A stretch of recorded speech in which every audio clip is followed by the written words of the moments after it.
Hey, Steelers Nation, lots of awesome things happening in Latrobe, some of which are red flags that the other division is trying to make fun of us with in Twitter. We're going to be talking about how Joey Porter got beat on 2 one-on-ones. The other thing that is amazing and keeps growing, as I feel like I'm talking more and more about this any day, Kenny Pickett and George Pickens are getting this connection rolling, and this is going to be an amazing thing going on through the season.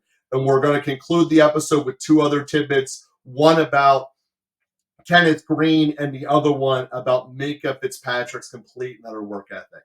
But we're going to start here with what has Steelers Nation going abuzz, which is Joey Porter missing tackles on 2 one-on-one drills. And before we dive into that footage, I want to show about how much this is an offensive drill and slated toward the offense. This here is Akeem Butler. We see him here, boom, showing off his physicality and winning, which are great traits. I'm not trying to diminish anything that the man is doing. But what we're seeing in this drill very obviously is zero help, zero pass rush. It is a drill that is designed to have the offense win. And if the offense isn't winning, you're having a problem. So when we look at what Joey Porter Jr. does here, he literally just goes all out. And from the cornerback position, it is much better to see someone that wants a tackle than make the old school business decision. Yes, he's a rookie. This is the kind of thing that you see in training camp from rookies. But it is way better to see this type of over-aggression, even though it's to 2 lesser receivers. It is the point that it is the kind of receiver Porter knows that, or correction, the Steelers know Porter's going to have the most trouble with. He will do better against the George Pickens and the Higginses of the world because of the size-on-size likeness. Joey Porter Jr., his entire career is going to be an automatic deficit to the shorter, shifty guys, which Gunnar Olszewski is one of those. So when we look at this and say, yes, Porter misses the play. There's no doubt about it. On the first one, he slows the man up. And given the fact that this is a team sport, in all likelihood, it's not going to be a massive play. The Gunner one, on the other hand, he jukes him essentially at full speed and just takes off. That's a to the races play.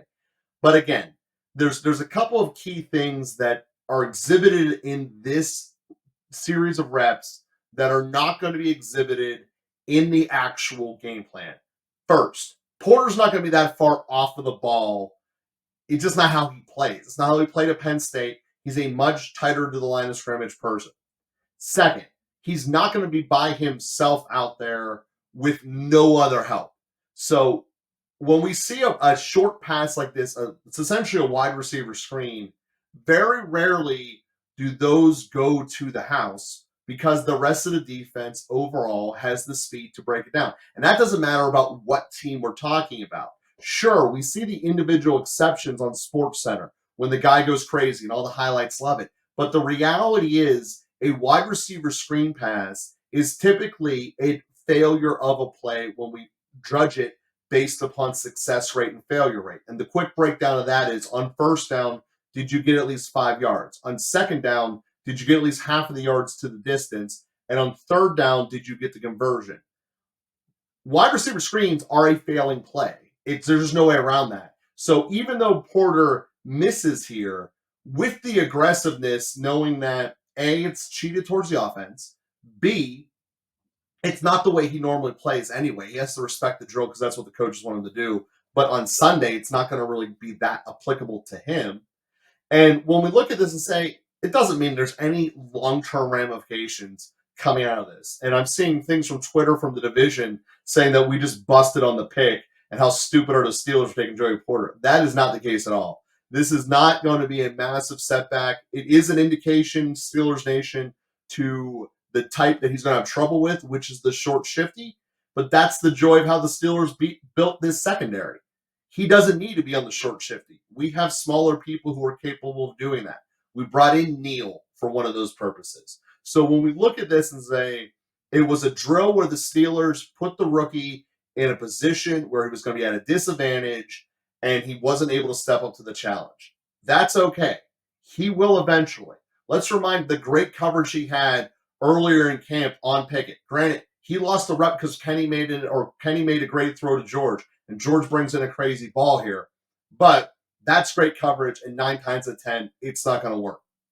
On that note of talking about Kenny and George, these two are just firing each other up and creating better and better looks. One of the things that was really lacking in the Steelers last year was middle of the field action. And also in combination with that, George Pickens essentially only running go routes. Here we see his route tree growing even more with, it's not a complicated route, it's a basic in. But what we see from Kenny is he puts the ball in traffic right where it needs to be. And that is a theme of this camp. That is the difference between the quarterbacks that look like they're coming up and going to develop into something and never do. This is what Mac Jones cannot do. Lance in San Francisco cannot do. This is what Fields cannot do. They cannot put the ball into a window with traffic.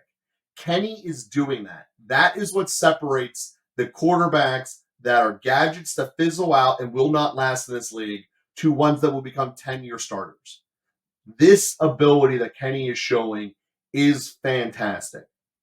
And then when we switch over to earlier in practice, when they were doing 7 shots, when we scheme easy routes, like this one right here to George Pickens for the touchdown, that's what Kansas City does. We're just talking about making things good and easy and taking advantage of the assets you have at hand.